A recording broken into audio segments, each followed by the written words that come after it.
Price the lord. ದೇವರ ನಾಮಕ್ಕೆ ಸ್ತೋತ್ರ ಉಂಟಾಗಂತ ಪಡಲಿ. ಪ್ರೀತಿಯುಳ್ಳ ದೇವಜನರೇ, ಯೇಸು ಕ್ರಿಸ್ತನ ಹೆಸರಿನಲ್ಲಿ ನಾನು ನಿಮ್ಮನ್ನು ವಂದಿಸುತ್ತೇನೆ. ಯೋಹಾನ 14ನೇ ಅಧ್ಯಾಯ 27ನೇ ವಚನದಲ್ಲಿ ವಾಕ್ಯ ಈ ರೀತಿಯಾಗಿ ಬರೆಯಲ್ಪಟ್ಟಿದೆ.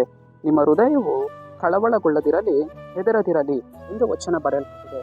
ಅಂದರೆ ಪ್ರೀತಿಯುಳ್ಳ ದೇವಜನರೇ, ಕರ್ತನು ಈ ಮುಂಜಾನೆ ವೇಳೆಯಲ್ಲಿ ನಿಮ್ಮನ್ನು ನೋಡಿ ಹೇಳ್ತಾ ಇದ್ದಾರೆ, ಮಗನೇ ಮಗಳೇ, ನಿನ್ನ ಹೃದಯವು ಕಳವಳಗೊಳ್ಳದೇ ಇರಲಿ, ಅದು ಹೆದರದಿರಲಿ ಎಂದು ದೇವರು ಇಲ್ಲಿ ನಮ್ಮನ್ನು ನೋಡಿ ಹೇಳ್ತಾ ಇದ್ದಾರೆ. ಇವತ್ತು ನಮ್ಮ ಹೃದಯಗಳು ಕಳವಳಗೊಳ್ತಾ ಇರುತ್ತೆ, ಭಯ ಪಡ್ತಾ ಇರುತ್ತೆ, ಹೆದರಿಸ್ತಾ ಇರುತ್ತೆ. ಆ ಸಮಯದಲ್ಲಿ ನಾವು ಕರ್ತನ ಸಮ್ಮುಖಕ್ಕೆ ಹೋಗಿ ಪ್ರಾರ್ಥಿಸಬೇಕು.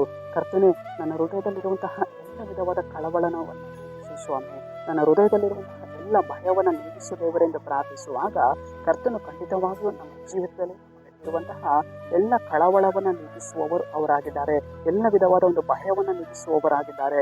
ಎಲ್ಲ ವಿಧವಾದ ಒಂದು ಹೆದರಿಕೆಗಳನ್ನು ತೆಗೆದಾಕಿ ನಮ್ಮನ್ನು ಸರಿಯಾದ ಒಂದು ಮಾರ್ಗಗಳಲ್ಲಿ ನಡೆಸುವವರು ಆತನಾಗಿದ್ದಾರೆ. ಪ್ರೀತಿಯುಳ್ಳ ದೇವಜನರೇ, ಕಳವಳ ಅನ್ನುವಂಥದ್ದು ನಮ್ಮ ಜೀವಿತದಲ್ಲಿ ಅದೇನಾಗುತ್ತೆ, ಹೋರಾಡಿಕೊಂಡಿರುತ್ತೆ.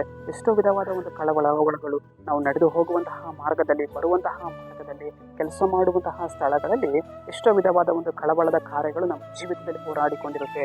ಆ ಸಮಯಗಳಲ್ಲಿ ನಾವು ಭಯಪಡಬಾರದು, ಆ ಸಮಯಗಳಲ್ಲಿ ನಾವು ಹೆದರಿ ಹೋಗಬಾರದು. ಕರ್ತನಲ್ಲಿ ನಾವು ಬಲವನ್ನು ಹೊಂದಿಕೊಳ್ಳಬೇಕು.